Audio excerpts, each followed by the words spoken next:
Cabinet ने पास कर दिया है, बहुत बड़ा फैसला है, ये क्या कहना चाहेंगे? काफी समय से प्रतीक्षित। पहली बात तो ये है ये बहुत सालों से विचार चल रहा है कि होना चाहिए।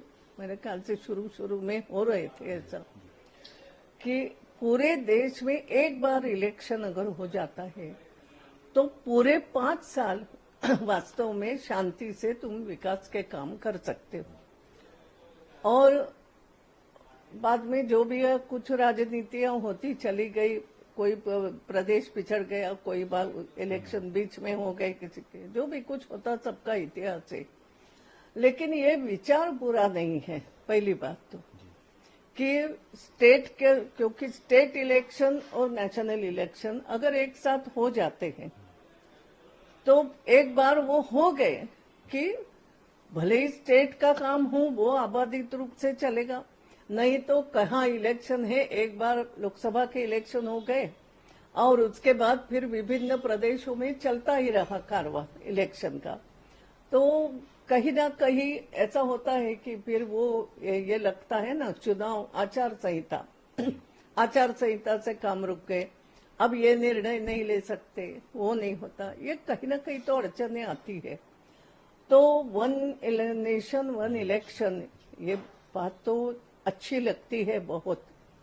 और अगर मैं कहूँ तो हमारे पूर्व राष्ट्रपति की अध्यक्षता की कमेटी ने इस पर विचार किया है। बात केवल इतनी है कि क्या आज की तारीख में ये संभव है? क्या संभव 2 बातों से है कि कुछ राज्यों के चुनाव तो अब डिफरेंस है, 3-3 साल का डिफरेंस है, 4 साल का डिफरेंस है, तो क्या उनको क्या करेंगे? कुछ के चुनाव क्या तुरंत, जैसे मध्य प्रदेश का अभी चुनाव हो गया, तुरंत होना है क्या? कई सारी ऐसी बातें आती है कि किसका समय कम करे, किसका समय बढ़ाए, क्या स्टेट का समय बढ़ाने का अधिकार केंद्र को मिलेगा? ये कई सारे नियम, मेरा कहना है कानूनी सवाल भी है।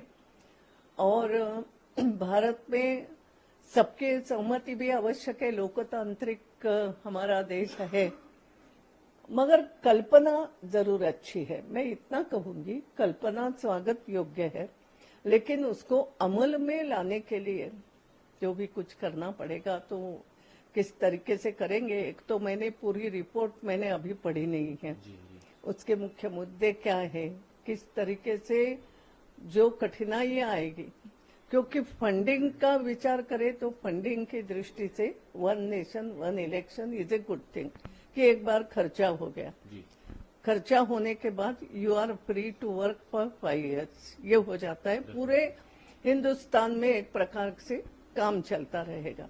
अभी क्या हो रहा है, किसी प्रदेश में एक चुनाव आना है तो वहां गड़बड़ होती है तो कहीं ना कहीं पूरे नेशन में वो बोलते हैं ना कि अब पहले जैसा नहीं रहा, दूर महाराष्ट्र में क्या हो रहा है तो उसके पड़साद तो पूरे नेशन में होते रहते हैं। और दुनिया आप लोगों ने बहुत पास कर दी है, तुरंत होती है, और इसलिए रिपरक्यूशंस उसके आते हैं।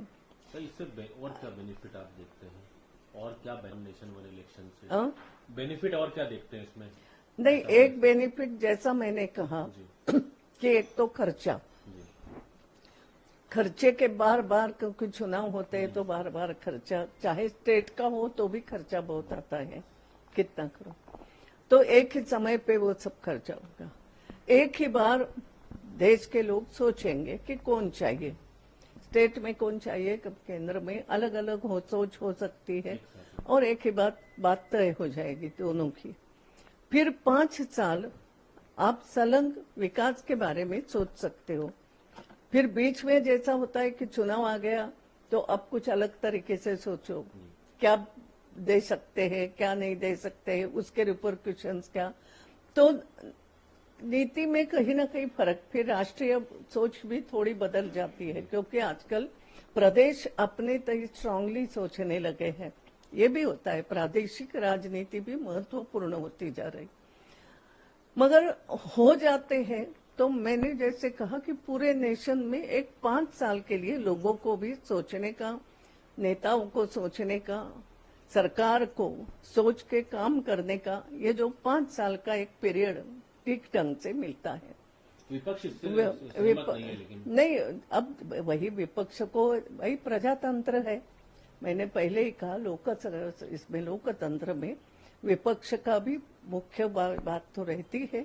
विपक्ष ने विचार करना ही चाहिए और विपक्ष ने अपने मुद्दे रखना, मगर विपक्ष ने, मेरा इतना ही कहना है, केवल हम विपक्ष में हैं इसलिए जो सत्ता पक्ष करेगा इसके विरोध में ही विचार करना चाहिए, ऐसी भी कोई आवश्यकता नहीं।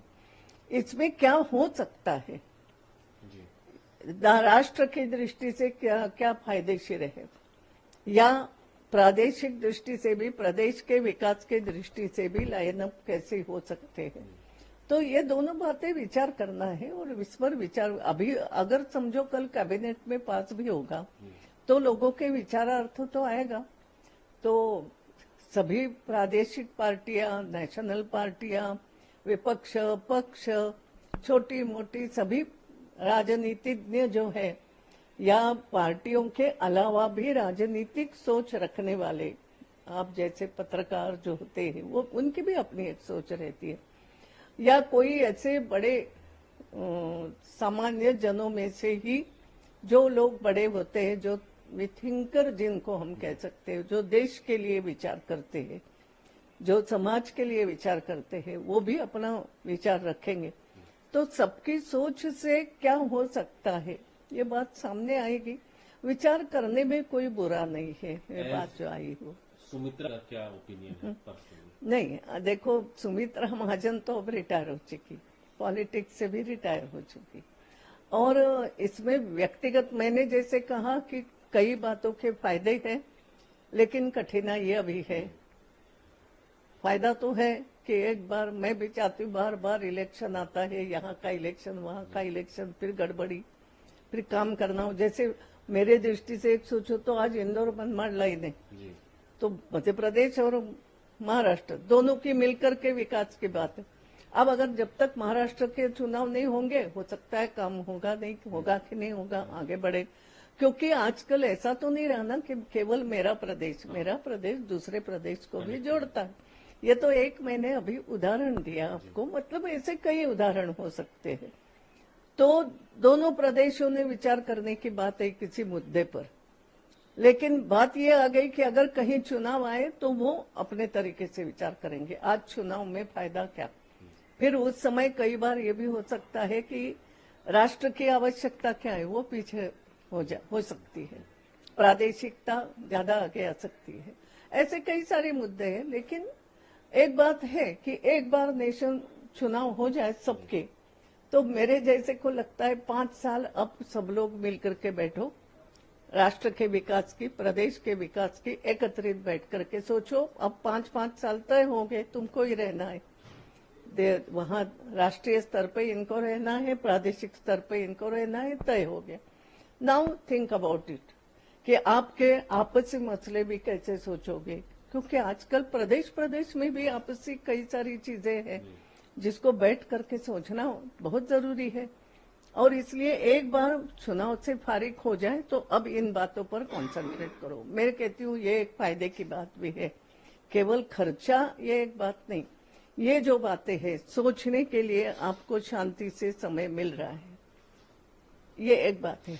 लेकिन इतने बड़े नेशन में वेदर इट इज पॉसिबल, उसके लिए जो करना पड़ेगा, जैसा मैंने कहा ना, किसी का समय घटेगा, किसी का समय बढ़ाना पड़ेगा, और वेदर ये तालमेल बैठ सकेगा कि नहीं बैठ सकेगा, ऐसा भी कहा जा रहा था ये बहुत कठिन बात है। देखो कैसा क्या छोटी मोटी प्रादेशिक पार्टियां खत्म होने का खतरा है। नहीं, छोटी मोटी प्रादेशिक पार्टियां, एक बात तो मुझे बताओ, प्रादेशिक पार्टियां जो जिसको तुम कहते हो, प्रादेशिक पार्टियां प्रदेश का हित देखने की वाली करके उभर करके आती है।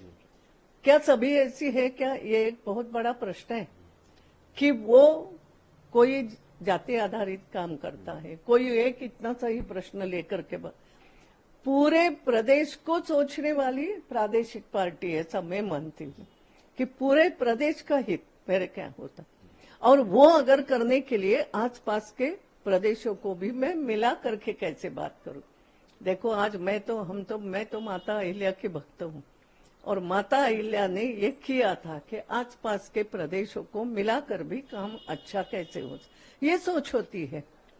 तो प्रादेशिक पार्टियां खत्म होगी, मगर प्रादेशिक पार्टियों का बेस क्या है? अगर बेस ये है कि प्रदेश का विकास, तो वो पार्टियां कभी खत्म होने का कारण नहीं है। दूसरा ही कुछ बेस लिया हो तो मैं नहीं कह सकती फिर उनकी क्या, मगर प्रादेशिक पार्टियां और राष्ट्रीय हित, आखिर हम जुड़े हुए हैं ना। तो प्रादेशिक पार्टियों का ये बात तो नहीं, प्रादेशिक पार्टियों को भी नेशनल लेवल की थिंकिंग तो होना ही चाहिए।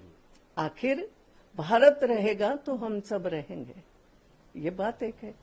तो national politics and state politics ये कहीं ना कहीं जुड़ा हुआ तो होना ही चाहिए, एकत्रित विचार, ऐसा मैं करती हूँ। लेकिन देखो ये विषय बहुत बड़ा है, ऐसा मैं 5 मिनट में यहाँ कुछ कहूँ ऐसा मेरे दृष्टि से ये विचार नहीं है। अब अगर कैबिनेट ने हाथ में लिया है तो पूरा देश सोचे, और मेरा तो ये कहना है इसमें पार्टी पॉलिटिक्स बाजू में रख करके नेशन, स्टेट का हित, पूरे संपूर्ण नेशन का हित किस बात में है, किस तरीके से ये हो सकता है, ये बात पर सबने सोचना चाहिए, ऐसा मुझे लगता है।